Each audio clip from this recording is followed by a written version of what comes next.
Имаш на Балканов држави формирани преку партизанско движење фактички, преку другари, македонци, албанци, срби, хрвати. За денес нивната борба не само од историчарите, туку и од народот да е дефинирана дека па не, тие се бореле само за национално слободување и за голема национална држава. Ова друго им било као фолклор.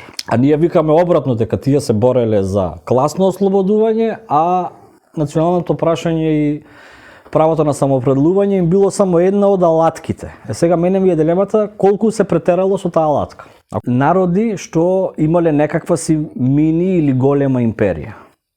Ден денес комунизмот, комунистичката идеја таму е на тапет, оцрнета, затоа што се смета дека Ленин бил главниот виновник што се распаднала Руската империја, што се свела на сегашните граници. Па Путин тоа го кажа. Точно да, тоа го кажа, да. Србите ден денес, мнозинството, нече да ги видат комунистите. За нив комунистите се криви што се отцепила стара Србија, тоест Македонија, Косово, Босна, Црнагора. Значи, ти пред 100 години, ако со таа политика си ги привлекол малцинствата во една империја, така, после 100 години мнозинството ти е загубено неповратно по тоа прашање.